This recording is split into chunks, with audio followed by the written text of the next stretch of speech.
Good morning, Longhorn football fans. Welcome back to On Texas Football. Welcome to Wednesday's edition of Coffee and Football, brought to you by our friends at Vaughn Lane. Blake Monroe muted this morning, handling family duties. I'm Jeff Howe, filling in for him. He's Bobby Burton. He's Jerry Hamilton. 3 days until kickoff. And would you guys like a little fun fact to know that 3 is the number of bowl games John Cooper won at Ohio State during his 13 years as coach? So I was trying to save one till tomorrow too. That would be the number of wins over Michigan John Cooper had at Ohio State. So good morning, Buckeye fans, wherever you might be watching or listening. Let us know what you're drinking this morning. Bobby, Jerry, 3 days until kickoff. Opening thoughts, gentlemen. I think that if we look at it, Jeff and Jerry, the reality of it is it's starting to, it's coming home to roost right now. It is what it is. I think that we can talk about this until we're blue in the face. But the reality is we're going to figure out in about 72 hours who's ready to go and who's not. If this is a battle of heavyweights or of titans or whatever you want to call it, or if it's, one team's not quite ready or one quarterback's not quite ready.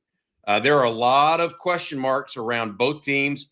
I will say this as an update for Texas fans. Trevor Goosby, the person who was expected to start at left tackle for the Longhorns this season, he returned to practice yesterday. However, I was told that, look, Goosby wants to go no matter what, but this is going to be a coaches and training staff decision, not a Trevor Goosby decision. But the Longhorn left tackle, we think he's going to play. Let's see what the coaches decide on come Saturday. If this were Texas playing San Jose State this weekend, I'm not sure Trevor Goosby goes. Agree. Given it's Ohio State, I think it's a much higher likelihood that Trevor Goosby tries to give it a go. Also, some news and notes. We were talking about this yesterday, Jerry. The secondary at Texas, all kinds of permutations going around. They are playing they're playing in a way that allows them to move the nickel around on both sides, switch nickel in mid-roll. I mean, it's an interesting type situation that Texas is looking at. Also at defensive tackle, I mentioned this morning in this morning's article, Jerry and Jeff. Texas has a newcomer to the defensive tackle room, Levon Johnson. Mm-hmm. And now he was held out a little bit early. He's starting to come on a little bit is what I'm told. So as he comes on, that adds another piece to this defensive tackle room and the rotation to where Kenny Baker and Pete Kwiatkowski and Steve Sarkisian going to have to figure that all out as well. That's it. Jerry, you have anything, man? Yeah, I do, but I was just going to lead into that. Who are our starting DTs? I think Alex January and Cole Brevard are going to start, but I'm not hung up on who starters are. It's a rotation. I mean, guys, these guys are just going to play. There's going to be multiple guys play starter snaps. It's like Jabari Rice never started a basketball game at Texas. He was third best player on the team. I mean, so it's like it's the starters, all that. I get it, but it's the depth of the position and how those guys are actually going to rotate in snap wise that counts. If Murad Watson is a top 2 defensive tackle on this team. Now, he's been a little banged up, missed a scrimmage. So, but who starts? I mean, I know people care. I don't really care. You just care who gets the snaps late in games, right, Jerry? Is that kind of your? Yeah. By the way, my biggest statement to this morning. By the way, we're supposed to have Bobby Carpenter on later, which I can't wait to hear from Bobby Carpenter. Is what Ryan Day said at his press conference yesterday. He said a lot of things. It was a great press conference. Definitely a more comfortable and confident coach after winning a national title and all the fire he was under at the end of the regular season. He said, if we don't run the football and stop the run, we're going to lose. So we can talk about all this stuff around the game, and it does matter. But this game, right, and I think we said Sark's had, from what we've heard, the most physical fall camp to date in his era at Texas, his tenure at Texas. I think it's for the same reason. This game is going to really, truly, and there's things that happen in games, but how these coaches are going to judge this game by and large is, did they win the battle in the trenches? and who's winning the battle in the trenches over the course of this game. Because when Ryan Day comes out and says, stopping the run and running the ball, if we don't do that, we're going to lose, that is a pretty big statement to make. And I think Sark in some ways is saying the same thing through the physicality of their fall camp with their team without saying it. It's huge. Bobby, let me ask you this, and Jerry, comment if you want, but I was looking at the rushing numbers from the Cotton Bowl last year. I went and pulled them, and I took out sack yardage. If you take out sack yardage, Texas last year against Ohio State, 85 yards on 25 carries. That's not great, but that's not as terrible as the raw numbers do. So as we get closer to kickoff, this is where my mind is going. And Rod Babers and I had a video on the channel yesterday talking about the road environment and the road winning streak Texas has, and Arch Manning's first start on the road. Man, does Sark just unleash Arch Manning? Because you look at what Sark has done the last few years in these big non-conference games, even going back to 2022, the home game against Alabama with Quinn, where he just unleashed Quinn and just put the game in his quarterback's hands. Does Sark have that kind of trust in Arch right now to just say, you know what? Damn the torpedoes. I'm confident in my guy, whether it's quarterback run game, rolling protection, changing the launch point. I'm going to build this game plan around Arch Manning and let him go win this game. As long as the offensive line pass pros well, I think Sark's going to be. I agree with Rod.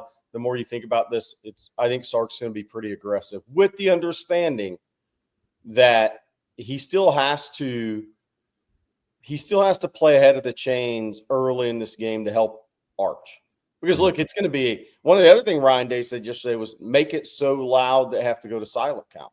He was talking about the Indiana game last year and how that messed up Indiana's offense. Okay, there's that piece of it as well. Now, I really think here's the difference in the rule change 2 years ago that helps Arch Manning so much Saturday. Headset communication. His first start on the road, he gets to hear from Coach Sark after every play.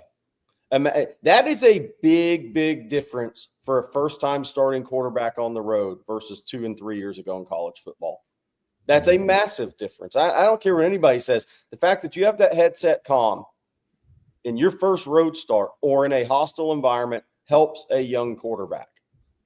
And so I think that's something that won't be talked about enough, but I think that plays in. But I do think if Sark likes what he sees from the OL in pass pro early on, I do think he's going to be it's in his nature.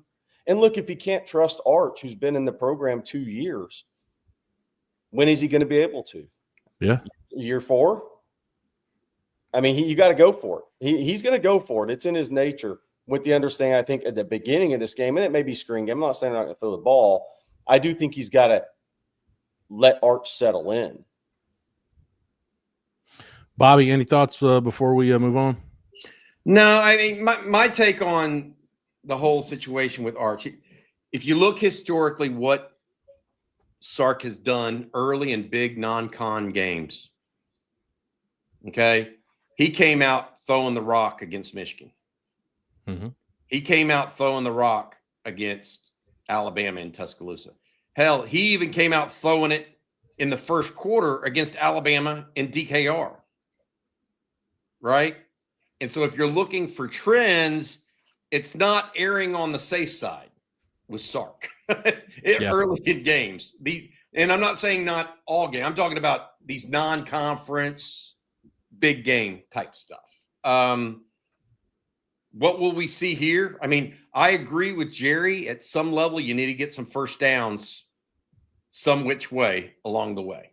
Because if you don't, that can just amplify your problems. You don't want your first-year starting quarterback in Arch Manning or Julian Sayin, for that matter, facing 3rd and 10 3 straight times in 3 straight series.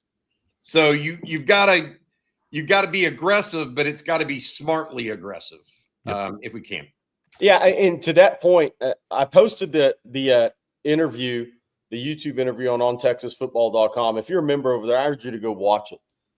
Urban Meyer was on with Joel Klatt yesterday.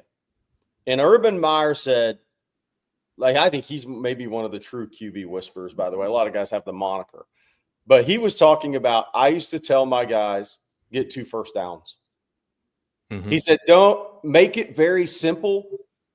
It's something they can see right in front of them and say, okay, yeah, we can go do this as an offense. I can go do this as a quarterback. Just go make 2 first downs in a game like this, where it's going to be a field position game, 2 really, really good defenses, a physical game. Here's your mindset. Go make 2 first downs.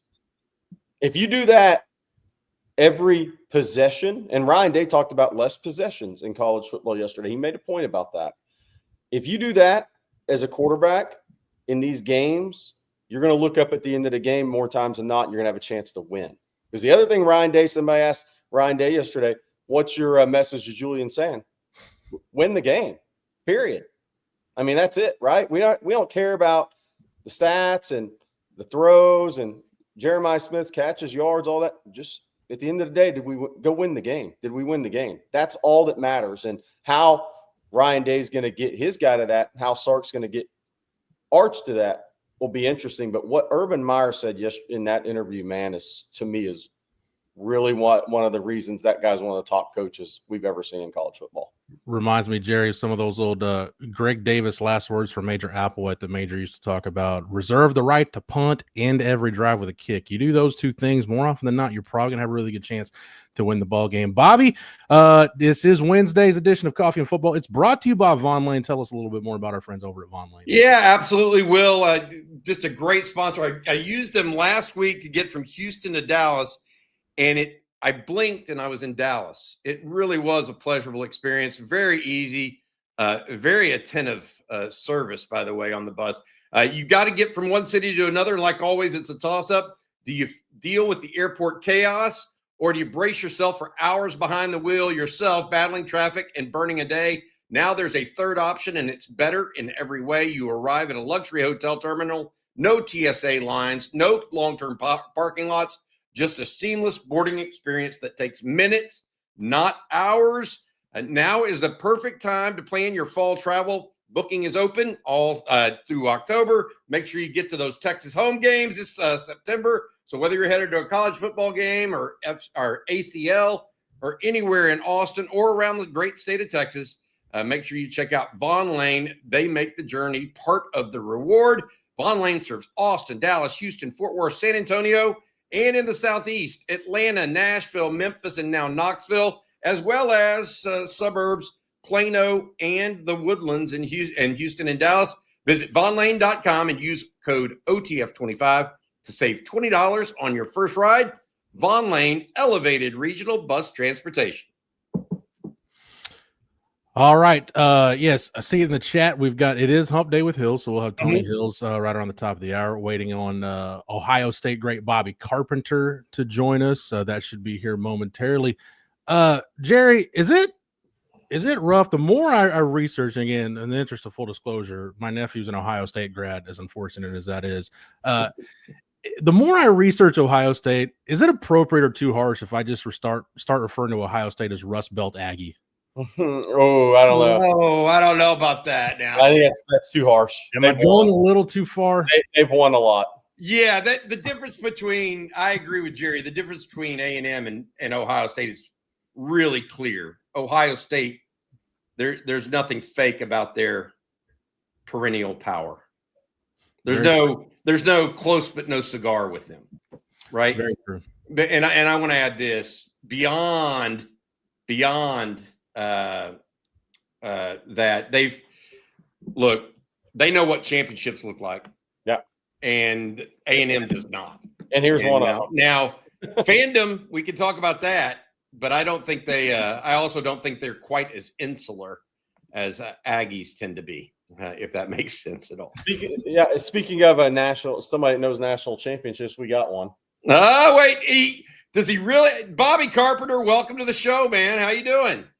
My pleasure. Happy to be on with you guys. Hey, dude, I got to be honest with you. I'm wondering why you came in as Meek Mill on this thing.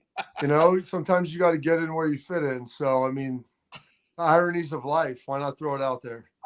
Well, hey, Bobby, I was wondering, what do I call you? Like, I call you Bobby Carpenter for the people that are in their 40s that watched Ohio State, especially Ohio State, Texas 05. But then for the younger crowd, I call you General Bob, right? From the Pat McAfee show. I mean, isn't that what I call you nowadays? I guess. I mean, yeah, that was Pat's name for me. So the younger people, like my students I teach over at Ohio State, a lot of them refer to me like that, even though it's kind of weird and awkward, especially with other adults around. But yeah, I mean, I've always gone by Bobby, man. That's, my dad's Rob's and my grandpa was Bob. So I answer to all of them, but that's kind of always been my place. I got to say this. You just mentioned your dad, and Jerry and I were talking before this. So I grew up in Houston, Bobby, and I'm a little bit older than you. And Earl Campbell, growing up, Love You Blue, was my favorite player with the Oilers. Your dad was his running mate in the backfield with the Oilers, Rob Carpenter. Not a lot of people know that, but hats off to you, man. You got his stuff back there. I got to say, first of all, thanks. I'm glad you're here with us. Anything that as you look at this Texas game and Ohio State, clearly the talent is there on both sides of the ball. You played in a game somewhat similar to this in that you had two great highly talented teams in the shoe in 05. Those games come down to big plays at big times. What's your thought on this game, just overall, knowing the Buckeyes as well as you do? I love the Love You Blue reference. I don't think I have any Houston stuff in here, which is kind of unfortunate. I'll have to hit my dad up for it. I got some Giant stuff and a little bit there, but I'll have to get some of Houston. I was born in Mo City Hospital, so that's right. I claim, I guess, as well. Yeah.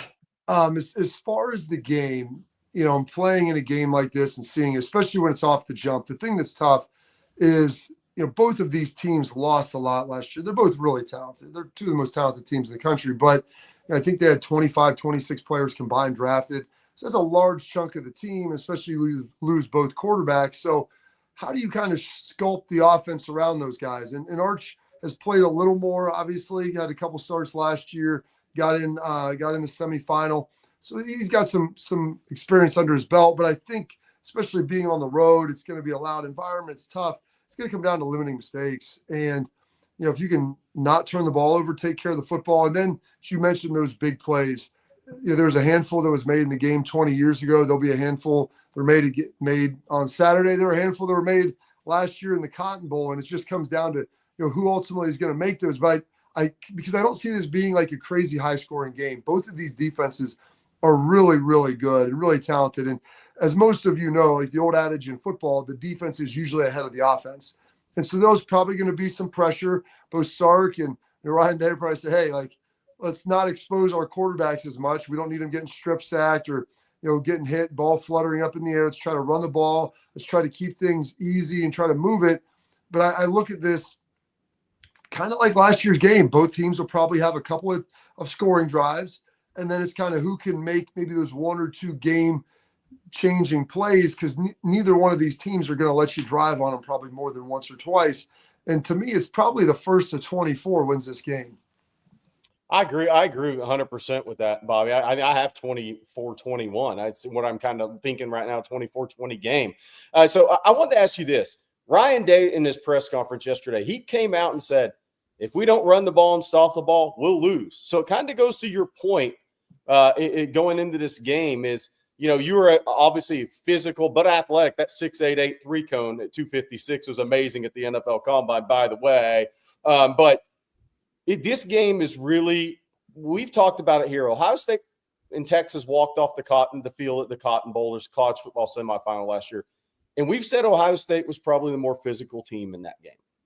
And Texas, we've heard, has had the most physical fall camp they've had in the Sark era leading up this game, which makes sense after that playoff loss. But talk about the physicality in this game, what Ryan Day said, run the ball, stop the run, or we're going to lose in our house.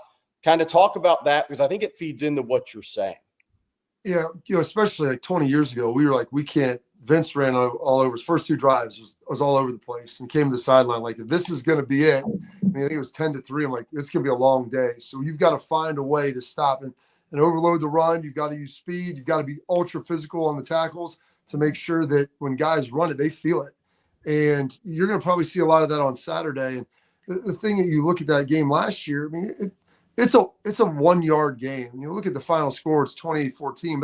That's a 14-point boomerang that happens, first and goal at the 1 or 2. So, I mean, that thing could have easily been tied up, gone into overtime. Like that's probably the type of game that we're going to see, in that physicality element of who kind of breaks first.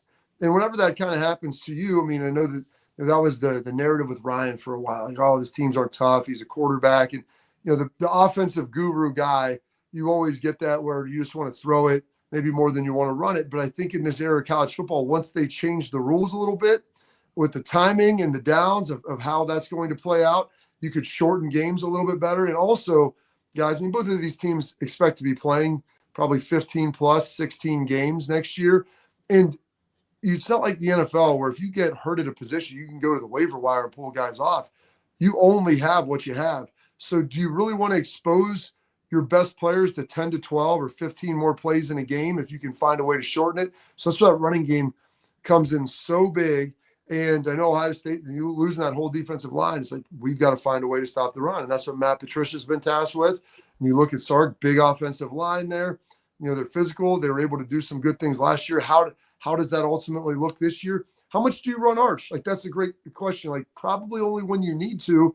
But if it's successful, do you fall in love with it a little bit and expose him a little more? And that's what both of these teams are trying to figure out. Like, what exactly is each team going to do? Because you don't have any film on it. And so everybody loves this being the first game, and it's awesome. Coaches, they can talk about how they love it, but the preparation of it for knowing anything is brutal because no one knows what your personnel groupings look like, how you kind of fit into it. Last year, man, you had a full season of film to watch this game. This year, it's a little bit of guess and check. Bobby, that game you were a part of in Columbus in 2005, you were one of 14 first-round picks on the field that night. Wow. When you look at the talent level in this game, what's your take on the talent level of this game? Not even relative to that game, but anytime Texas and Ohio State, when they're at their best, there should be a lot of NFL guys on the field. Your take on the talent level, and then as a player, how fun is it to be in a game like this where, again, where you were in 05, you can look across the line of scrimmage. Well, there's Vince Young and Jamal Charles and Lima Sweet and Justin Blaylock, guys that were high draft picks and had really long careers in the NFL. Yeah, I think you look at that, and for us, and especially Texas, we were Jim Tressell's kind of first full recruiting class, and I think we were second to Texas, coming in, and so there was always that battle. We knew we were going to play, 4 years later to kind of see how that ultimately looked. But that's why you go. This is big state, you guys. I mean, that's why you go to this school, so that you can play in games like this. And I'm hoping that with everything that's gone on in the CFP and hopefully some of the changes, like, we still get these games. Those teams that you're looking at in that first column there, Bama, Georgia, Ohio State, Texas, Oregon, Michigan, USC, Florida, like, those are the things that Penn State, A&M, like, that's what you want to see in there. And you want to watch those teams play each other at least, once in the non-conference and try to mix it up. And so this is why you come here, because, you look at next week's slate, it's kind of sad. You got Death Valley. You've got Catholics versus convicts. There's games all over the place. And this is why you come to schools like that. And that's why we talked about, I was there sitting there talking to AJ Hawk and Troy Smith and these guys. You were amped up for that game, knowing that, like, the eyes of the nation are going to be on you for 3.5 hours to be watching it. And, like, if you didn't want to do it, like, go somewhere else, man. But this is why you come here, is to play in this and to feel the pressure, the excitement, and the great talent, as you mentioned, that's going to be around you. I don't know if there'll be 14 first-round draft picks on this field. I would venture to guess that any wagering person will say there'll be at least double digits. And that's why you come to these schools, because you get to play against them in practice, and then you get to play against those guys in games like this. Bobby, first-round draft pick of the Dallas Cowboys, long-term NFL vet, and a guy that has been around the media. Tell folks how they can hear from you these days and where they can find your work. Well, thank you. I appreciate it. Yeah, I do some local stuff with 97.1 The Fan in Columbus, some radio. I'm on Sirius XM with EJ Manuel and Jacob Hester a couple times a week on Channel 84. And then I've got my YouTube show, The Bobby Carpenter Show, with my former teammate. Also, he Highland Park grad, went to DeSoto as well, Anthony Schlegel, who started at Air Force, migrated way over. And so we do a lot of Ohio State, but a lot of college football in general, talking about that. And this is the best time of the year. We've been talking about lawsuits and playoff and Yeah. you know, NIL and all this. Now we get to actually talk about games, and so I can't wait for the next 4 or 5 months. Yeah, we've got a mutual friend in Will Crawl. Oh yeah, Yeah. Will is a good friend of mine. He speaks the world of you, Bobby. Thank you for spending time with us. I got one last thing, man. I always leave with one last thing, Bobby. So I always study the high school guys went to and played at. So one of the cool things about Lancaster High, for the fans that in the chat that don't know, I think your dad graduated in the same high school class with Officer Tackleberry from the Police Academy films, man. I don't know why. I locked in on that when I saw it on the wiki page. Lancaster, Ohio, correct? Yes, Lancaster, Ohio. There's a Lancaster in Dallas, so everybody always wanted to confuse that. I was born in Houston, but that is correct. Like I was fortunate; I got to go graduate from the same alma mater as my dad. They've had a lot of great players come through there, and some great celebrities as well. Yes. Thanks, Bobby. You have a good one, man. Thank you, gentlemen.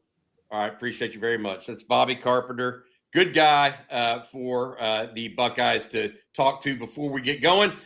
Jeff, we got other stuff going on today, man. Longhorns trying to get going, and we got Tony Hills coming up. It's Hump Day with Hills as well. Let's start with a commercial here about our folks at Prize Picks.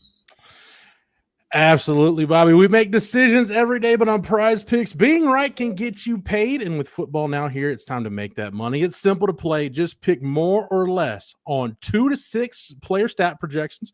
If you get your picks right, you could cash in and win up to 2,000 times your money.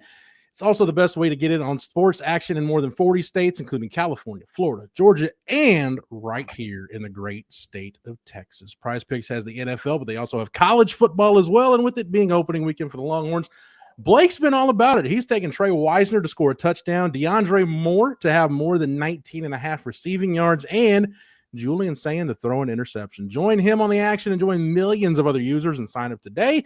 Make your picks in less than 60 seconds. Download the Prize Picks app today and use the code ONTEXAS to get $50 in lineups after you play your first $5 lineup. Again, that's the code ONTEXAS to get $50 in lineups after you play your first $5 lineup. That's Prize Picks.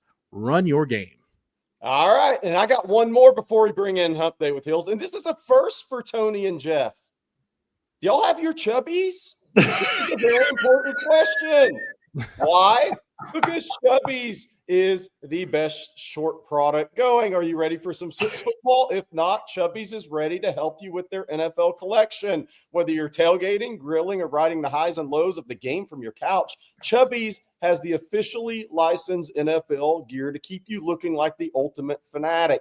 With bold designs featuring your favorite NFL teams, Chubbies game day gear isn't just comfortable, it's a statement. Rep your team's logos in wildly comfortable polos, wave-making swim trunks, and gym-ready mesh shorts. Yeah, you heard that right. Swim trunks with your favorite NFL team's logo on them. So Tony Hills will be wearing his Steelers Chubbies. All the comfort, the swagger you need to take on every touchdown dance, chest bump, and dramatic fourth quarter meltdown. For a limited time, use our exclusive code ONTEXAS for $10 off at chubbyshorts.com/ONTEXAS. Yes, that includes the NFL collection. Most important part of this read, let the thighs out and let the good times roll with Chubbies. Hey, somebody came up with this yesterday. The thighs of Texas are upon you with Chubbies. Chubbies. All right, let's add him in. It is time for one young man with oatmeal cream pie. It's Hump Day with Hills. Tony, the Tycoon Hills. Welcome to the show, Tony. Let's go. Wait, where is he? Is he showing up? Here. I'm here. There he is. What's up? Oh, a man after my own heart, man. Jerry, you had the opportunity, brother. I don't know why we missed you out here in Dallas, man. We had a wonderful time. I would have loved to have been able to put my hands on you, man, and say what's up. But I get it, man. You're a busy man. You're a busy man to be down here with the commoners. I was at the Fort Worth, Texas X's event that night, which I go to every year. I love it. I love it. I gotta get to that one too, man. I like being in Fort Worth. What's going on, Coffee and Football? It's your man, Tony the Tycoon. We ready to get this thing hopping and popping. You know what I'm saying? And that chubby thing was ridiculous. You know, I don't know if ridiculous should be the word that I use when we're talking about chubby, but that's okay. We're here now. Let's get it. Let's get it. Let's get it. Hey, Tony, I saw you hanging out backstage. Yeah. While we were talking to Bobby Carpenter just a few minutes ago. Phenomenal player. Phenomenal player. Pedigree. Yep. And long story short, he was talking about the level of talent that was on that field 20 years ago. And, you know, we look ahead 20 years later, and not much going to be different between those two teams in Columbus. When you're going up against a team, and I know you did this in the NFL all the time. Yeah. But in college, it's a little bit different mindset because it is rare to see two great talented teams in college square off. Usually one team or another is decidedly different, right? Yeah. What's it like when you go up against equals in college and the kind of feel that you have? Because it's, I mean, you guys are so good coming out of high school. You're good. I mean, what's that feel like? It is a heightened sense of awareness or a hyper sense of awareness to pay attention to the minute details, right? Because when you're playing good on good, it is those details that determine the success of the battle, right? So from an offensive line perspective, my targeting points on backside cutoffs, right? Meaning that if the play is going towards the right, I'm the backside guy. I got to get my head in front of the 3 technique to create a cutback lane. It's the making sure my pad level is down on pass pro protection. The knees are bent. I'm staying square to the quarterback, not dropping that backside foot, right? It's just those simplistic, minute details that are going to set you up for success. And then the second thing is, when you're playing good on good, there's a certain respect that you have to have for your opponent, but not so much to the point to where you diminish who you are. So you got to understand who you are, and you got to go out there and prove to the world. It's an opportunity to prove to all those that are watching that I'm here for a reason. You know, so when I've had those battles, you know, I don't know if you guys remember Jay Moore and Adam Carricker with Nebraska. Yeah. Like, listen, mad respect for both of those dudes. Those guys made me better on a national stage. It was great to be able to get the win, but I understood then, like, when you play good on good, man, it's a very small window that you have to make mistakes because they'll take advantage of it. So that's the biggest difference. And that's the mindset that you have to have going into that game. Just lock in, just be locked in and be totally present with where you're at, because it's going to be a battle. And the last thing I'll say about that is this: if you do take a loss on a play, shake it off. We got too much game to be played. We can't. Some players, I've seen this, Bobby. Some players are still caught up in a play that happened in the second quarter, and we're in the fourth quarter pushing to win the game. Can't do that. Hey, so I'm going to start this. My first question with it was going to be Bobby Petronic hit on it.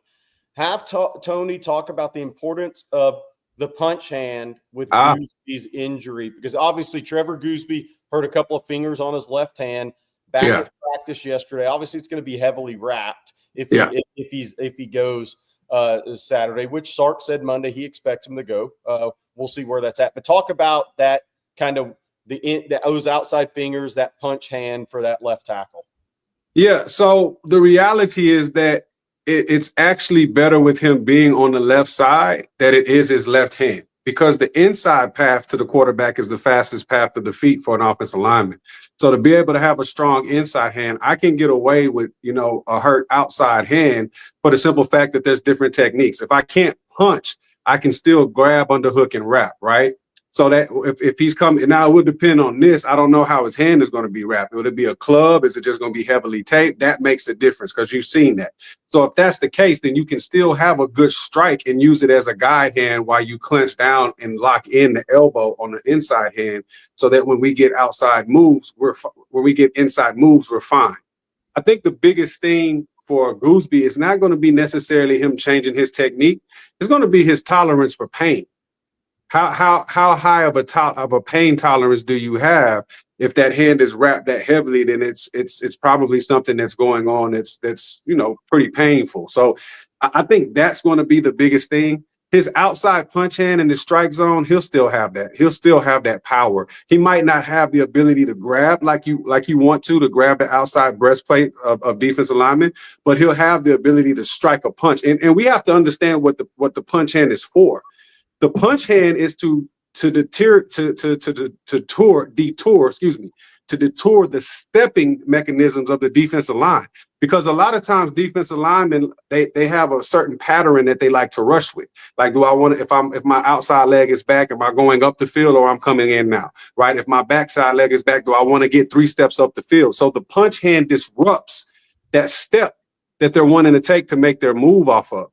He still has the ability to do that.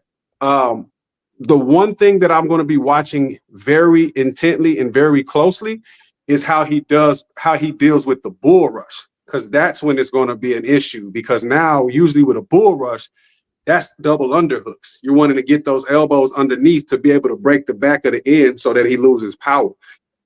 Depending on how his hand is wrapped, I don't know how he's going to be able to do that with both hands. So we'll have to see what that adjustment looks like. But as far as outside rushes and things of that nature, I'm not worried about it. Tony, my question on this, as we look at this game, Bobby Carpenter said low scoring. CJ, Rod, Jerry all said low scoring in this game. Do you see this as a low scoring game, or do you see something else happening? Like, how do you view Texas versus Ohio State this weekend? There's a caveat, Bobby. And the reason why I say there's a caveat is because Arch's ability to throw the deep ball is not what Ohio State saw last year, right? And so if there's situations to where he makes an athletic play and finds a DJ Moore, we have so many weapons. So if you find a Wingo or a Moore, you know, or CJ Baxter in the flat or something like that, to where the play should have been stopped, but Arch makes an amazing play and throw, that can lead to explosive plays. But I'm looking at this from a standpoint of, okay, if this is a first-time offense walking into a national championship environment, let's look at how the opposing defense is going to play versus where we are in our progression as an offense. When traditionally, offenses get greater later, right? So from that standpoint, I do see it as a pretty low-scoring game, but I see it somewhere in the vicinity of like a 24-21 last-second field goal type of situation, right? And the reason being is because our defense is going to stifle their run game. I truly believe that, which is going to make them one-dimensional, right? But I also know that there's good on the other side, and they have the ability to make plays. And we've seen our defense sometimes be susceptible on the closeout of halves, giving up big plays. It happened in the semifinal game, right? So is that showing up? I don't know. So I understand when you're playing good on good, there's going to be plays made on both sides. So when we're in that type of arena, to me, that leads to low scoring. We got really good defenses. And I don't really see the offenses just dominating like that, but I do see plays being made in certain high pressure situations because of the talent that we have around us. Go ahead, Jeff. Go ahead, Jeff. We started the show this morning, Tony, with Jerry mentioning it from Ryan Day's press conference yesterday, essentially saying it's kind of old school football. It'll come down to whoever runs the ball better and stops the run is probably going to be the team that wins. From your standpoint, Tony, when you look at the Texas run game, is this game more conducive, considering the Gooseby situation, plus there's some new pieces? Is this more conducive to being kind of a gap power scheme type game rather than being so zone intensive like the run game was last year? And would you like to see Texas come out and be more downhill and try to impose their will on Ohio State? I feel like because of our running back situation being so much better, and the fact that we have bigger backs that can run that type of style, that there's no other way you would want to do it. When you look at our guards, right, we're very big in the middle now, right? We're very physical in the middle now. So you don't want to take that physicality and run it east and west. You want to go north and south. What I would love for Sark to do is to not get impatient with the 2 and 3 yard gains. Right. To not get impatient with the 1 yard gain. Because what happens is you got to understand that when you're playing, like this is the intrinsics of the game that people can't see. This is a feel thing, right? You would have to be out there to understand this. Defenses are all geared up and hyped up in the first half of a game, right? They're downhill. They're not really reading anything. They as soon as they see the ball go into the belly, they're attacking, right? That's how that works. As the game progresses and it becomes a thinking match, so where now you might hit them with a screen, you might hit them with some play action, you might dump some things off. It forces the defense now to switch a little bit of their game plan. So now what happens is Sark is the greatest chess player that I've seen when it comes to play calling. When they're in pass, we run and we run downhill because what happens is that physicality starts to wear on the defense. And as an offensive lineman, you can see it where they were all hyped in the first half and, talking and going crazy and nuts and high-fiving. Now you see hands on the hips. You start seeing that look in their eye like, God dang, I hope they pass the ball. You start seeing them going back and forth, pushing and frantically moving, right? Because things are getting hit at them at too many different angles. And now when you put a physical back in their mouth that keeps punching and keeps punching and keeps punching, guys, the dam breaks. So now what was happening in the first quarter with those 2 and 3 yard runs, now in the third quarter, in the early fourth quarter, those 2 and 3 turn into 6 and 7. That 6 and 7 turns into a 15-yard game. Why? Because I'm not giving the same effort that I was. Why? I'm tired. I'm exhausted. I'm physically worn out. And I have to continue to hold up 350 pounds while tackling 225. I can't keep doing that 4 quarters, right? So if Sark can just stay with it, regardless of how it looks in the beginning, then he'll start to see the fruits of that labor towards the end. It's like sowing seed. You know what I mean? When you keep staying with it in the beginning, it gets greater on the back half. And guys, our backs. You're talking about like us and how we were running the ball. I love Trey, but there's a difference between Trey Wisner and a CJ Baxter, 215, 220 pounds coming downhill. It just is. Hey, Tony, I wanted to ask you this because I haven't asked anybody that's been in the arena. Yeah. How a young quarterback on the road in an environment like this? Yeah. How big is it, the headset communication for Arch and Sark? Because Brian Day talked about last year when Indiana played at Ohio State, it was so loud they had to go to silent count. Well, this is Arch's first road start. How big is that he actually has a little headset comm talk ability to hear Sark when it gets really loud for any quarterback on the road in an environment like this? To me, that's a major change in college football.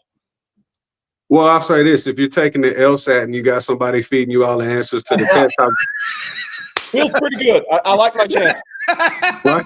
I like my chances. Yeah. That's what it is. Listen, in that headset, I can only imagine Sark is, it's probably more encouraging things than it is actually telling them what to do. All of the coaching has been done in practice. You're not going to get out in the game and see something totally different and say, okay, this is what we're going to switch up to. And this is how that's not how that goes. There's minor adjustments, but you stick with the game plan because you believe in the game plan.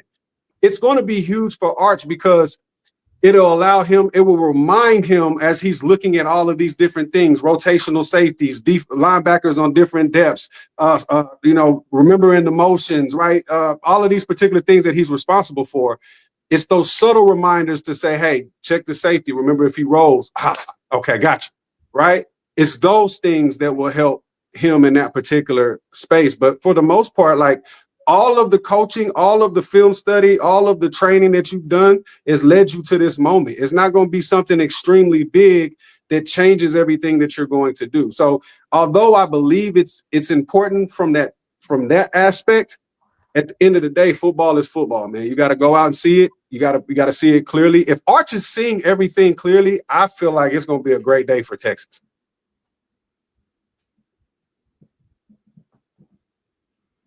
I agree with that. All right, Tony. Thank you so much, buddy. You be good, bud, and take care of yourself. All right, man. Appreciate you guys. Hook 'em. Let's go. Hook 'em. Hey, wait. Final score prediction. We didn't ask. 24-21 Texas. Woo! I think you just matched Jerry Hamilton. That's the same thing I have. Yeah, Tony, 24-21. Probably not good for you, Tony. Thank you, Tony. All right, good stuff from Tony Hills. As always, Hump Day with Hills. Appreciate him very much. Hey, I need to read a sponsor read here. That is our friends over at Mint Mobile. You know what doesn't belong in your epic summer plans? Getting burned by your wireless bill while you're planning beach trips, barbecues, and 3-day weekends like this one for Texas football games. Your wireless bill should be the last thing holding you back. That's why you can make the switch to Mint Mobile. It's the wireless plan I sent my son off to college with. With Mint Mobile, you can get the coverage and speed you're used to, but for way less money. And for a limited time, Mint Mobile is offering 3 months of unlimited premium wireless service for just $15 a month. So while your friends are sweating over data overages and surprise charges, you'll be chilling literally and financially.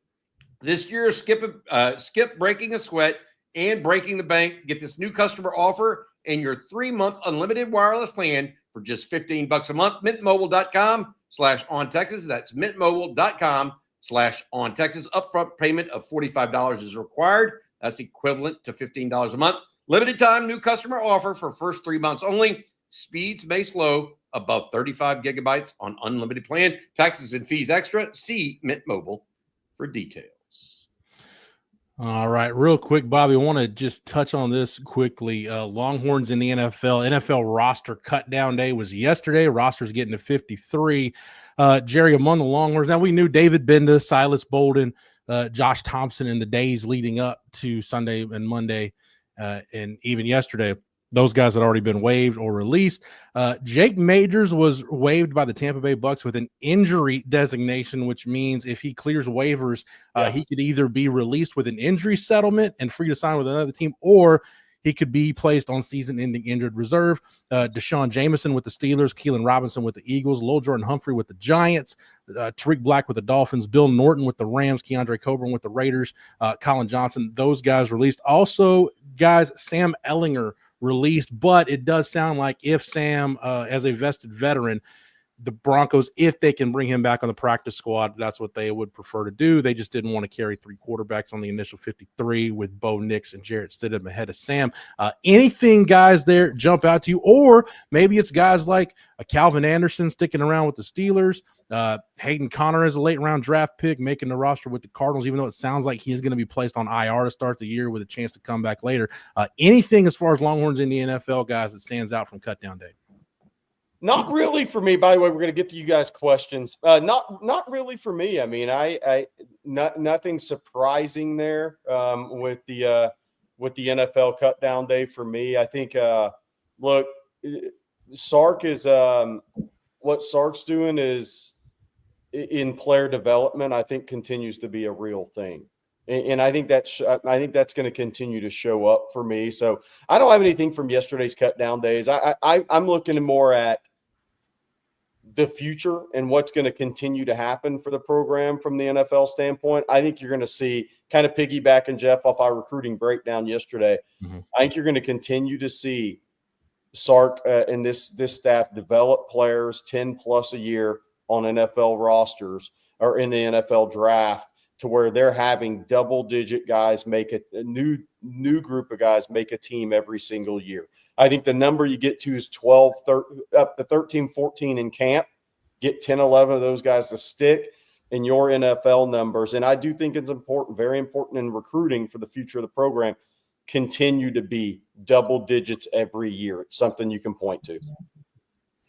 I would say one surprise for me that is a pleasant one is there was talk that Cam Williams was going to be put on the practice squad, but he made the final roster for the Eagles. So that was big news because he was a 5th or 6th round pick? Sixth. Not a lot of 6th round picks make it on a Super Bowl champion team. So that's good for Cam because he had my understanding is he had a very uneven start to his pro career in Philadelphia. So glad that he was able to hang around. Tough stuff there for Sam, but Sam will bounce back. He always does, Jeff Howe. Always. Yeah. Does. Yeah, and again, like I mentioned, Calvin Anderson, Quinn Ewers made the Dolphins 53. Jordan Whittington sticks on the 53 with the Rams. So again, to Jerry's point, player development shining through. It used to be some of those guys. You think about like Malcolm Brown at running back, PJ Locke, Marcus Johnson. A lot of those guys, undrafted free agents that had to do it the hard way. Now those guys are just getting drafted. Teams are investing a little more time in getting them ready. Bobby, you ready to get some questions? Yeah, let's do it, man. Let's get it going. All right. Joshy Manning says, Jeff, 100% about letting Arch cook. That is the key to keeping Ohio State honest in the box. When I say let Arch cook, I'm thinking, Jerry, more about rolling protection, changing the launch point for the quarterback. I don't want Sark turning Arch into Bucky Richardson or Stephen McGee in this game. No, look, to me, it's all the same for Arch. And again, that Urban Meyer interview hit on some of that stuff. My big thought with Arch and a young quarterback that loves to throw the ball vertically down the field. There's two throws you don't make in talent neutralized situations as a young quarterback. It's deep late and late middle. I literally think those end up being turnovers in games like this, where you're late in the middle and you're trying to force it deep late under duress because you don't really get to step into the throw under duress. Those throws they're the losers in games like this. So, and Urban Meyer hit on that. I think we're going to see, because Arch throws a really good corner route. I think he throws great traj on that ball, great timing on that throw. We watched it at the camps and we've seen it before. I think you're going to see a lot of designed, if Sark can dial it up and scheme it with the coverage he sees, a lot of throws to the boundary down the field in this game. And that could be back shoulders. That could be corner routes. That could be your deep comebacks. But things that are safer throws, I think he's going to want to – I think it's going to be a point. We're trying to stay away from deep, middle, late. Deep late and late middle throws in this game. I want to say this. If there is a strategic advantage for Ohio State in this game, beyond playing at home and all that stuff, there's a strategic advantage. It's this. You almost are assured that Texas is going to play a safety over the top on Jeremiah Smith. Are you not? They should. Okay. Back them somehow, yeah. So if there is a strategic advantage for Ohio State in this game, it is that Texas is not going to let Jeremiah Smith go crazy downfield unabated. And so when you talk, Joshy, about keeping Ohio State honest in the box, Ohio State is already going to keep Texas honest in the box, theoretically, because they're going to have a safety over the top. So allowing or getting Arch and the Texas offense to put themselves on equal footing with Ohio State in that regard will be big. I feel like, to Jeff's point initially, I think that Sark has to come out and be a little creative at the outset and let Arch get into the game, not by spoon feeding him. Maybe a little, get a couple first downs, but let him eat. That's got to be the goal, because you're not going to win this game with minor performances. I don't think that. I think the teams are both too talented for that. All right. Thank you, Joshy, for the super chat. Jeff Carey asks, what games Thursday and Friday interest you? Guys, I will go to Friday and get your thoughts on Auburn traveling to Baylor to open the season. And Jerry, could there be two diametrically opposite coaches facing each other than Dave Aranda and Hugh Freeze? Yeah, look, by the way, I want to say the first Thursday game that interests me is I will be in Missouri City to watch Kosi Okpala play against Fort Bend Austin. So that's my Thursday game.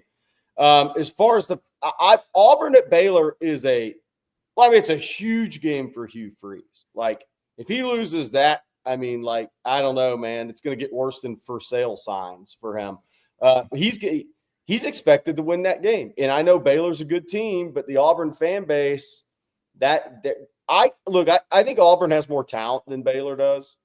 And I'm not saying they're going to win the game. They're a 2.5-point favorite. I think they're a more talented team. Now, I think Baylor's quarterback was definitely playing at a higher level than Jackson Arnold last year. And Ken Jackson Arnold, the biggest thing for Auburn to me this season, look, they have better players. I mean, I know Singleton's been a little nicked up, but he's expected to go. I mean, Cam Coleman and Singleton, they got two dudes at wideout now. And I'm not sure Singleton has great hands, but he has great speed, and that puts pressure on a defense. And I think Auburn's going to have better overall players up front on both sides. I mean, they recruited a pretty high level. They've just kind of been very much hit or miss in terms of closing out games and executing under Hugh Freeze. But if Jackson Arnold doesn't take a big jump in year 2 as a starting quarterback in college football, I'm not sure how much it matters for Auburn.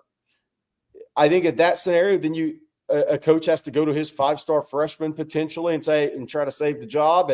But I think Auburn's got more talent than Baylor does. But if Jackson Arnold isn't a much improved quarterback, Dave Aranda is going to make it tough for him to win that game. And that's, to me, I know that's a simple way of thinking, but look, what we saw from Arnold last year, if that's not a huge jump this year, it doesn't matter that Cam Coleman's a future first rounder at outside receiver for them. If he can't go execute and he can't not turn the ball over and get off the first read and actually start to progress as a quarterback, I'm not sure it matters for him. I do think Auburn's got better talent and will win that game up front. I would say this, while I agree that Auburn has more talent overall, I think Baylor's much more veteran and came on towards the end of last year, and their quarterback is significantly better. So I'm actually thinking Baylor wins that this weekend. All right, this one from Football Texas. I want to read this real quick, Jerry. Bobby and Jerry, prayers up for Longview's coach John King, Haynes King's dad, the quarterback at Georgia Tech, as he battles cancer. Long-term coach there at Longview. Definitely thinking about him today. Tough stuff there. Look, and I'm not saying I've told you guys this in the chat before. The most fun I've ever had at a high school football practice, and Jeff knows this. I think I probably called him after the first John King practice I went to, is a practice at Longview High School. And I can't say everything on here that Coach King says to make it fun, but I'm here to tell you the self-deprecating humor, the way he communicates to tough love, the way he tough loves on these kids. It's not made for here talking about it necessarily for the colorful words, but you couldn't find a bigger John King fan than I am. I think he does an unbelievable job pushing and challenging his guys in his way. And you know what? He was harder on his kid in front of his team than any other player on the team. And I think that really resonated with the rest of the players. They won state. I think it was Haynes' junior year, first time. It was a long time coming for Longview. And I saw it in the practice. He was harder on Haynes than he was anybody else on that team. And I think that resonated with everybody in that locker room. That saying, this guy, we know he loves his kid, and we know he loves us. He's harder on Haynes than he is any other player. I think John King, it's the most entertaining practice you could ever go to in this business. Without question. Without question. Yeah, I went up there after Trent Williams, the former OU tackle, Longview grad, had just paid for a locker room renovation. And Coach King's walking me through the facility. Then we went out to practice. What I love about John King, though, Jerry, he does get animated on the practice field. But at some point, that kid he may have yelled at makes it a point to go put his arm around that kid and tell him why he yelled at him. That's, I think, what makes a great high school football coach. So, yes, prayers to Coach King and his family as he fights this good fight. Jerry's Jack Links, thank you for the super chat. This will be our third time seeing Caleb Downs for whatever it's worth. Is that to our advantage or his? Bobby, on that. I'm not sure. I think he beat a hit Caleb Downs' advantage too.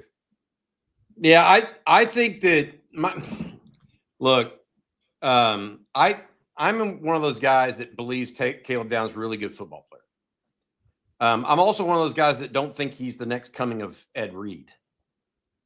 I want to be clear about that. I mean, and so I see some draft. I can't imagine a draft where a safety in this day and age goes number 2 overall, like some people are projecting. Is he a great player? Yes.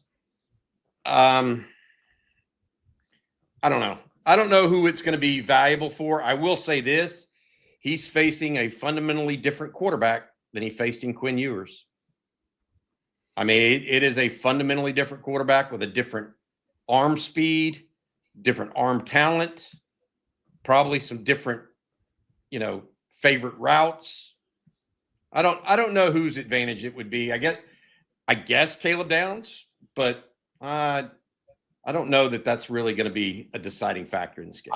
I really don't. What's interesting about this game for the safety standpoint for Ohio State is if Texas does run more gap power schemes like we think they are going to do this year, and if Texas has some success, how does that change Caleb Downs in this game? That is, if Texas has success running the football, and I think Ryan Day nailed it. If we don't run the ball and stop the run, we're going to lose this game. Mm-hmm. And if Texas is effective running the football, it's going to change how Caleb Downs has to think pre-snap. If Texas doesn't run it effectively, Caleb Downs is in a great position to make impactful plays in the passing game. Bobby mentioned one variable. The other variable is, and I don't know this, how much of that Ohio State defense has Matt Patricia changed? The assistants are all the same. Did he keep the guts of that Jim Knowles defense? So a lot of it's going to be rehash for Caleb Downs on the field in terms of communicating, or has Matt Patricia gone in and changed a lot?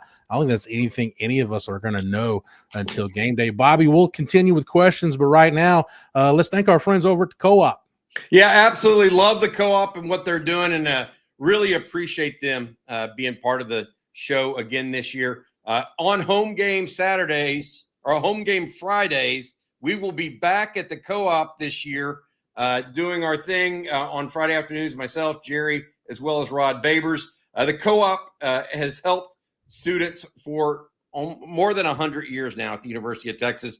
And they're one of their big pieces of their collection there at the Co-op for all the game day gear you might need is 40 Acres Collection. The folks there have created this outstanding sportswear that everybody wants. They also support scholarship foundations at the University of Texas. So every purchase of 40 Acres Collection gear goes towards the Co-op Scholarship Fund. Appreciate those guys very much. I'm actually wearing a Co-op shirt from 40 Acres Collection today. So please join us.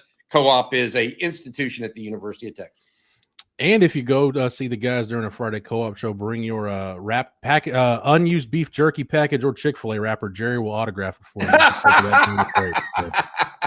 Well, I'm only autographing if it actually has something in it for me. There you go. Make sure the chicken sandwich or the nuggies are in there, and Jerry Nuggies.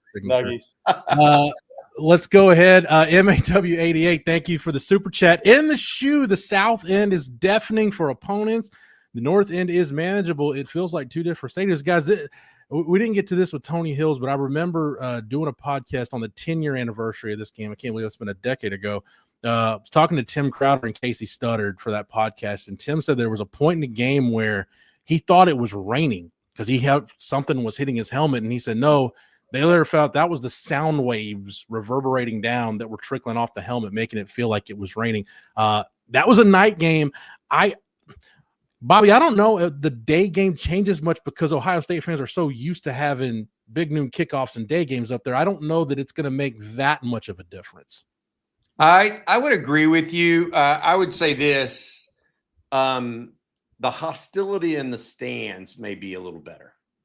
If it's at 7:00, the walk to the stadium for Texas fans could get pretty brutal with a lot of day drinkers. At 11 a.m., it's going to be hard for some of those folks to be so brutal. I just don't. Here's what I would say to you, whether it's deafening or manageable or whatever. I mean, Texas has got to just come out there and play football. I I personally think that every big game is going to have its moments where sound can be part of it. In Ohio State, with 110,000 people in that thing, it's going to be loud. I just don't think it's going to be so loud that it has what I would call a true effect on the game, like a defining effect, if that makes sense. I got to bring this up real quick. We're going to come back to that. Michael Hovey, if you're Hokum from Sarasota and IMG, you're having a good day if you're in Sarasota area and at IMG. I'll just say that. All right, go ahead, Jeff.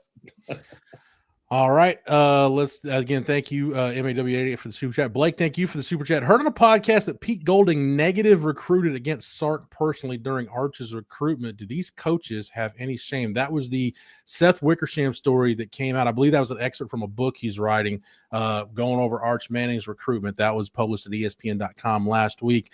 Guys, I always say there is no honor among thieves. Nothing that happens in recruiting surprises me. Recruiting in the SEC? I mean, yeah. No. Yeah. Look, if you missed the story, basically they brought Pete Golding, who said he was one of Sark's best friends on the Alabama staff while they were there together. The head coach at Isidore Newman, Coach Stewart, said that Pete Golding brought up Sark's drinking problems during drinking problems in his past during an actual phone Zoom call with the Mannings. And Nelson Stewart, the head coach at Isidore Newman, called Pete Golding afterwards and said, "Are you serious? Did you really bring that up? You and Sark are tight." And Golding said, "I had to. Daddy is on me." And daddy in those terms back at Alabama was none other than Nick Saban, wanting to squeeze the grape, a little bit there. So it happens. Hey, this one's for Burt Reynolds. Interesting here, guys. Ohio State defensive line started to tire out in the second half of last year. They did seem to have a little less juice in that second half. And that is I will say this, as those second teamers came in a little bit more, that's going to be the group that Texas goes against primarily this weekend. What do y'all think? Jerry, you make anything? Jeff? It's games like this. This goes back to Jerry's point about the Texas interior defensive line. I think in games like this, we get too caught up in who starts your first 11 on both sides of the ball. Man, I've seen too many Texas OU games. I've seen too many big time games where your depth becomes huge. I mean, go look at the two games that Georgia beat Texas last year and talk to guys that cover UGA, and they'll tell you, man, we hadn't seen much of that guy this year, and he came out and ended up playing a great game against Texas. It's those guys that if you're ranking your top guys on both sides of the ball, it's like your number 23 guy on defense ends up making plays that win you this game. Like for Texas, Jerry, I'm not going to be surprised if a guy like Anthony Smith ends up making a play for Texas that swings this game. No, I agree. Look, I'm not sure I agree that the OSU DL was tired last year in that game. I'm not sure. We just may have a different opinion on that. But yeah, look, I think that is going to be the Ohio State's challenge this year more than last year.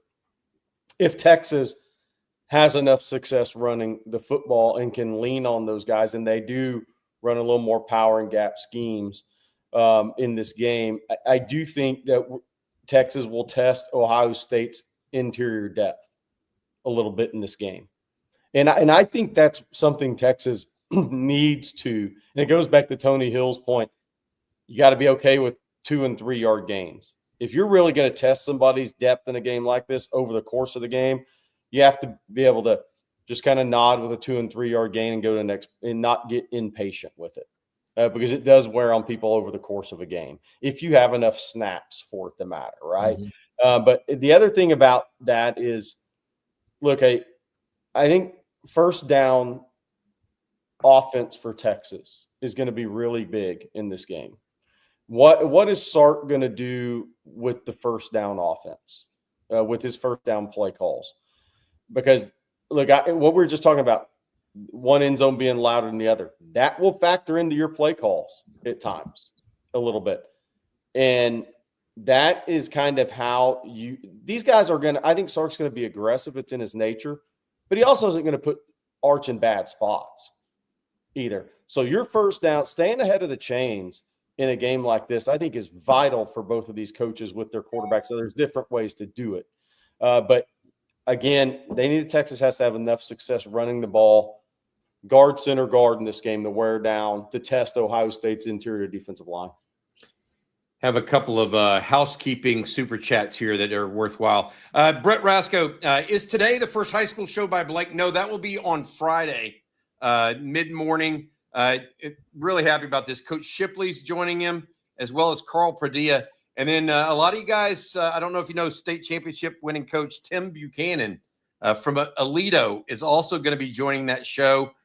Blake and those guys will do it every Friday mid-morning, Britt. So you know about that. And then also, this one is from Horn. I RSV'd for the party Friday night. It is Friday night. Who is going to be there? Look, we've had 125 RSVPs. The name of the place in German Village in Columbus is called Gresso's, Gresso. I talked to the owner again last night. He's ready for us. A couple of notes on that. You can Uber or take a car there. It's really, no matter where you are in Columbus, it should be attainable by car or Uber. Also, I want to add this. Please, if you're also going to go, make sure you try to RSVP with us so we can add numbers for them. Either email me at ontexasfootball@gmail.com, or if you want to, you can just simply reply to a thread I put up on the message board over at On Texas Football. I'm going to bring this one up real quick. Questions. I'm going to bring this one up real quick. Happy birthday to Keith Smith from Cody Smith, one of the guys that's on this. I've seen him many times.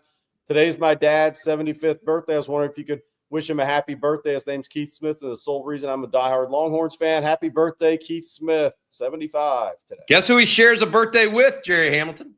Mac Brown. Yeah, today's the big coach's birthday, too, as well. All right, let's roll through these super chats. Bobby Petronic, thank you for the super chat. One, how effective do you think Wisner will be in a gap scheme versus outside zone where his eyes for the cutback really shined? And two, last great zones Akina coached. I don't know about that second part, Jerry. I don't know that Akina coached many secondaries that played a lot of zone. No. So that's a fair question. How effective do you think Wisner will be in a gap scheme versus outside zone? I will be honest. I think it's not necessarily ideal for Trey Wisner. You're not going to see as many cutbacks. And I personally thought that's where Trey Wisner saw the cutback lane as well as any running back in a long time at Texas. He and Bijan did a nice job seeing those things. I think it's more for a power back like a Cedric Baxter, or I'm intrigued, Bobby, by Christian Clark. I just continue to hear day by day really good things about the young man out of Phoenix. So we'll see. I think you're hitting on something. You're in two parts right there. I mean, not only is Akina has not played zone a lot in his career, but Wisner is more of a cutback runner, in my opinion, more of an outside zone guy. So fair question. This one from Seth, guys. Do y'all know if Arch has been utilizing any virtual reality reps to prep for games or the program as a whole? Jeff, have you asked or heard anybody inside the program talk about that kind of stuff? Not that I can think of off the top of my head, no. The only thing I saw was, I don't know if y'all saw this little video. He's hitting targets with goggles on and hitting drones. Yes, working out at QB country. So he's definitely worked with a little bit of it, and it is common for quarterbacks to do that sort of stuff. But we haven't, Seth. We don't have. I don't know if he's been doing that exactly. This one from Sugarcane Daddy. How much does program culture impact the interest of NFL teams when it comes to drafting Longhorns. We mentioned earlier in the program, 36 Longhorns making the opening 53-day roster, not including the guys on injured reserve like Christian Jones, Hayden Connor. How does the program culture impact the interest of NFL teams? Y'all have an answer? I think it's a case by case basis, but I mean, you look at the issues Georgia's had, that hasn't stopped the NFL from taking Georgia guys. Likewise, I mean, I think it's a time thing too. Like Rod has said, and he dealt with it going through the draft process when Ricky Williams was going through his suspension and the off field issues. There was a stigma about guys from Texas and what they like to partake in off the field. So but I don't know. The CBA has changed, the NFL has changed. I just think the NFL at the end of the day is about finding guys that can help them win football games.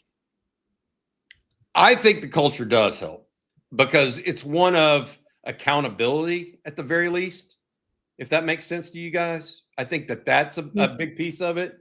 I also think that, and I'm trying to move this stuff around, and without Blake here, guys, me moving people while talking is not, I can't multitask, walk and shoot gun at the same time. I think it does matter.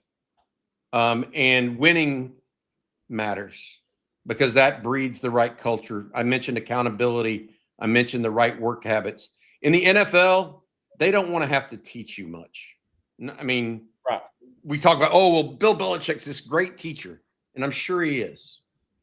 But he ain't teaching an 8-year pro a lot. He's trying to – and so I would say that guys that come in well coached, have won a lot of games, know what it means to be accountable. I think the culture absolutely matters. Katie Riley. I want to add though.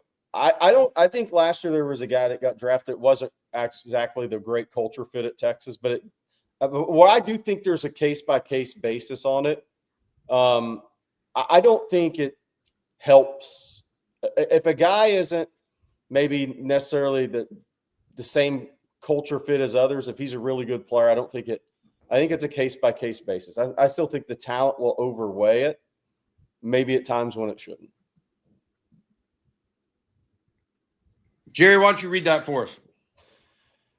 Did y'all talk about Dave's comment about taking Arch down? I'm not sure exactly what I'm not sure exactly what you're referring to. It wasn't like trash talk, anything like that. I listened to his press. Katie asked more specific about what exactly he said, if you can. Are you familiar with any of that, Jeff? No, I will say this, though, after watching the press conference, Ryan Day and my cat, Smudge, have a lot in common. First of all, the black fur, like my cat's is natural. He's not dyeing it like Ryan Day does. And they're just so nervous, like just waiting for that one bad thing to happen where they need to run and hide and duck for cover. So, yeah, I've noticed Ryan Day has a lot in common with my house cat this week. Trey, Katie, thank you for the super chat, by the way. If you want to follow up before we're done, we'll take the question. Trey, thank you for the super chat. Some OSU fans are saying their linebackers are better. Overall, I don't know about that, guys. Sonny Styles is a heck of a player, projected first-round pick. But, guys, I don't know that there's a better inside-the-box defender in college football in 2025 than Anthony Hill. Well, I mean, look, Arvell Reese, they're betting big on Arvell Reese. I think he was a really good player coming out of high school. Behind that, they got sophomore Peyton Pierce. They got freshman, obviously, name people know, Riley Pettijohn, Tarvos Alford. They're pretty young at linebacker behind that group, especially in terms of snaps. So we'll see on that. I mean, look, Texas has – Anthony Hill's a first-team All-American. LaFau is a proven, really good between the tackles guy in college football. Ty Anthony Smith, obviously, we're kind of like with Ty Anthony Smith, how they are with Ohio State fans are with some of their linebackers, that this guy's going to be a really, really good player. With Ty Anthony Smith, we've just seen it more, right? Because we cover Texas. But then there's Trey Moore playing linebacker. I think Texas has more versatility at their linebacker. But Sonny Styles and Arvell Reese, from a range standpoint, those guys are elite. Dylan, thank you for the super chat. Someone give Trey Moore the Dallas Turner assignment on saying. I don't know if we want to do that one. No, but Jerry, you mentioned versatility. I think Texas can, if they, you don't want to put a spy on him, but that as this season goes on and you face guys like DJ Lagway, Marcel Reed, and so on, you can spy with multiple guys. But yeah, let's keep it clean. Dylan, thank you for the super chat. Terrence, hey Bobby and Jerry, in your honest opinion, do y'all think Sark was too loyal to Ewers? I really believe Arch would have led Texas over Ohio State last year. I don't think so. I don't think he was too loyal at all. Look, people, and who was it? Steve Spurrier asked the question, why, if Arch is so good, why didn't he play over Quinn Ewers last year? Well, Steve Spurrier knows why. You know how many good quarterbacks he sat on the bench when he played guys that had really weak arms as seniors? I mean, I'm serious now. All of them? Yes. He knows why. He's just trying to twist the knife into somebody else. I can't. About Jerry, their offensive decisions. Jerry, I find it hard to believe that the old ball coach would be out there holding a spoon, stirring the pot in the offseason. That's what he does best. What do you think about this question overall, though, Jerry? Because I think it's bunk. I don't think it's true.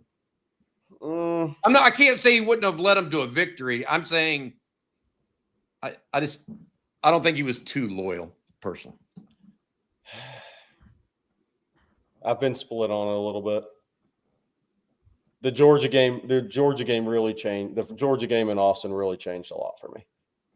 Like the fact that you had to pull your third-year starting quarterback at that point, the biggest game of the year. That's when I started to change a little bit on what should happen. But I understand it at the same time. That was a really bad. That was tough to come back from for me. That's very rare that has to happen.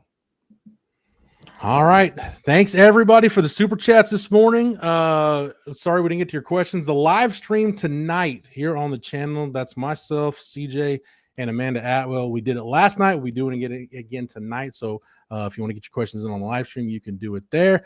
Thank you to our sponsors, Von Lane, Prize Picks, Chubby's, Mint Mobile, and the Co-op, 40 Acres Collection. Guys, any final thoughts before we sign off?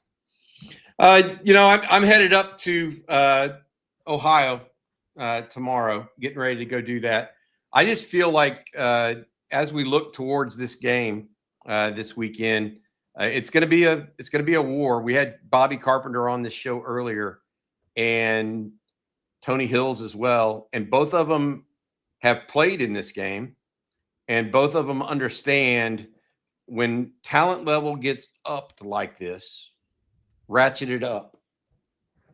It's going to be a few plays here and there that determine the difference. And I think back to 2005 to small plays that now are so huge. Cedric Griffin dislodging a ball to the tight end after he juggled it over the middle. That would have given Ohio State a 2-score lead, and really put some pressure on Texas. Just small plays like that come back. And they're not the Limas Swede catch per se, but they were big changes in the game overall. Just Ramonce Taylor almost turning a safety in the end zone on a kickoff return, almost turned it into a touchdown. Yeah. No, those kinds of things are going to happen. I do want to say we have some interesting stuff coming up later today. Not only do we have State of the Program, myself, Jerry, and Rod going to get together later today, but we're also going to have a special guest on the breakdown this afternoon. I think you guys will enjoy it. It's going to be a fan favorite from one of our new folks that is on board today. So please join us with the breakdown. That'll be around 3:30, 4 o'clock this afternoon as well. And always, we appreciate you guys very much. Jeff, thank you for stepping in for Blake. Blake will be back tomorrow. He had a special doctor's appointment with his young son that we know has undergone some issues. But it was a opportunity that they had to get there and get done. We will see him again tomorrow. For Jeff Howe and for Jerry Hamilton, as well as our sponsors, we included Von Lane in there as well. Thank you all so much. Y'all have a good weekend. Hook 'em horns, guys. A good weekend.